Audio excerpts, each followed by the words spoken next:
பதவிக்காக நீங்க வரல, சொகுசாக வாழ வேண்டும் என்பதற்காக நீங்கள் எல்லாம் வரல.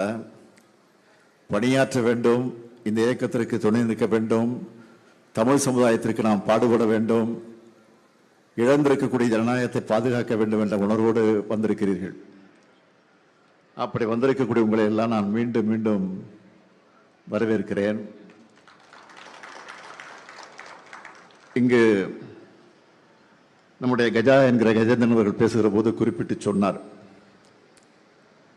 நான் பல ஆண்டு காலம் அதிமுகவிற்கு பணியாற்றி இருக்கிறேன், 2 முறை தேர்தல் களத்தில் ஈடுபட்டு இருக்கிறேன். இருந்தாலும் அந்த இயக்கத்தில் இருந்த போது நான் விசுவாசமாக பணியாற்றி இருக்கிறேன் என்பதை வெளிப்படையாக அவர் எடுத்துச் சொன்னார். நான் பாராட்டுகிறேன், வாழ்த்துகிறேன். எப்பொழுதுமே ஒருவன் ஒரு தொண்டனாக இருந்தாலும் சரி, ஒரு செயல் வீரனாக இருந்தாலும் சரி, ஒரு தலகர்த்தராக இருந்தாலும் சரி, தளபதியாக இருந்தாலும் சரி, தலைவராக இருந்தாலும் தான் கொண்டிருக்கக்கூடிய லட்சியத்திற்கு கட்சிக்கு விசுவாசமாக இருந்திட வேண்டும். ஆகவே நிச்சயமாக திமுக இணைந்திருக்கக்கூடிய கஜேந்திரன் அவர்கள் நிச்சயமாக திமுகவுக்கு விசுவாசமாக இருந்து பணியாற்ற இருக்கிறார் என்பதை இதன் மூலமாக அறிந்து கொண்டிருக்க. அவர் மட்டுமல்ல, வந்திருக்கக்கூடிய நீங்களும் அப்படித்தான் இருக்க போகிறீர்கள்.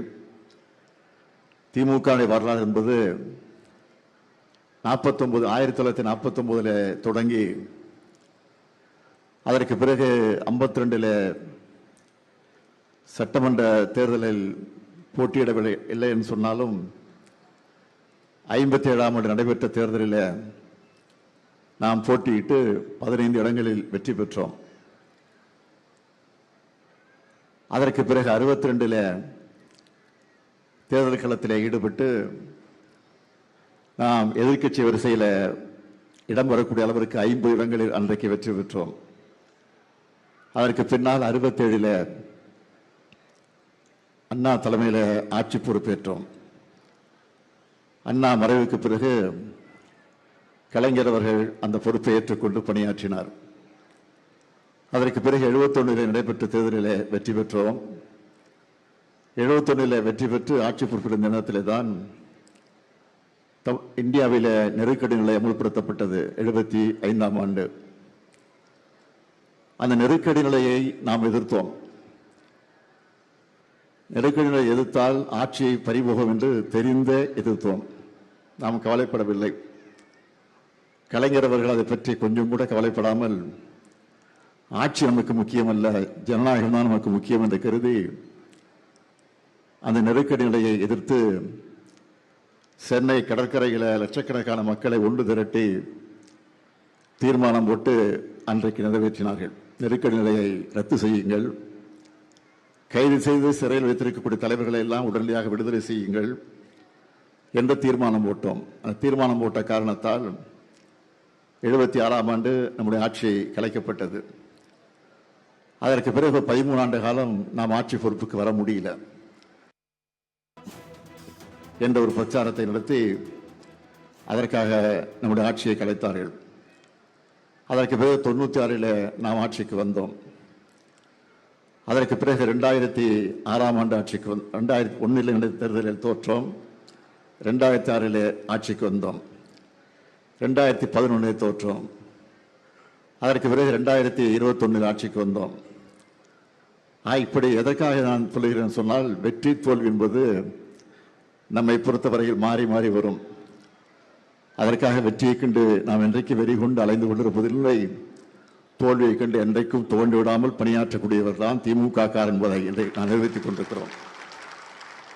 ஆகவே இந்த நிலையில் தான் இன்றைக்கு வெற்றி வாய்ப்பை நாம் இழந்திருந்தாலும், ஆட்சி பொறுப்பை நாம் இழந்திருந்தாலும், எதிர்க்கட்சி நிலையிலிருந்து பணியாற்றிக் கொண்டிருக்கக்கூடிய இந்த சூழ்நிலையில நீங்கள் எல்லாம் இங்கு நம்முடைய கஜா என்கிற கஜேந்திரன் தலைமையில வந்து சேர்ந்திருக்கக்கூடிய நீங்கள் எல்லாம் வந்திருப்பதை பார்த்து நான் மகிழ்ச்சி அடைகிறேன், பெருமைப்படுகிறேன். ஆகவே நீங்கள் கவலைப்பட வேண்டிய அவசியம் இல்லை. இப்போ ஆட்சி நடப்பதை நம்முடைய தயவில் தான் நடந்து கொண்டிருக்கிறது என்பதை மறந்துவிடக்கூடாது. ஏனென்றால் நாம் வெற்றி பெற வேண்டும், திமுக தலைமையில் ஆட்சி அமைய வேண்டும், எதிர்கட்சிகள் எல்லாம் தோற்க வேண்டும் என்ற நிலையிலே தான் நாம் தேர்தல் களத்தை சந்தித்தோம்.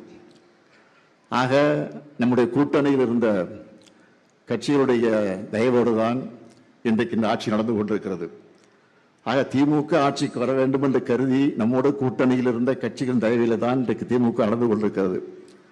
அந்த கட்சியினுடைய தலைவர்களே, அந்த கூட்டணி கட்சியில் இருக்கக்கூடிய தலைவர்கள் பல இடங்களில் குறிப்பிட்டு சொல்லி இருக்கிறார்கள். நாங்கள் வருகிற போது எங்கள் கூட்டணி கட்சியினுடைய தலைவர் திமுக தலைவர் மு.க. ஸ்டாலினிடத்தில் சொல்லிவிட்டு தான் வந்திருக்கிறோம் சொன்னார்கள். அவர்கள் சொல்லிவிட்டு சொல்லுகிற நேரத்தில் நான் சொன்னேன், நீங்கள் சொல்லுங்கள், உங்களுடைய விருப்பம், உங்களுக்கு இருக்கக்கூடிய ஜனநாயகம் நான் தடுக்க மாட்டேன். நாட்டிலே ஜனாதிபதி ஆட்சி வந்துவிடக்கூடாது, அதன் மூலமாக பிஜேபி ஆட்சி தமிழ்நாட்டிற்கு வந்துவிடக்கூடாது என்ற அடிப்படையிலே தான் அவருக்கு நான் வழி அனுப்பி வைத்தேன். ஆகவே நம்முடைய தயவோடு நடைபெறக்கூடிய இந்த ஆட்சிக்கு முற்றுப்புள்ளி வைக்க விரைவில் நாம் உறுதி எடுத்துக்கொண்டு பணியாற்ற இந்த நிகழ்ச்சியை உறுதியெடுப்போம் என்று கூறி மீண்டும் வந்திருக்கக்கூடிய அத்தனை பேரையும் வருக வருக வருக என வரவேற்று என் உரையை நிறைவு செய்கிறேன். நன்றி, வணக்கம்.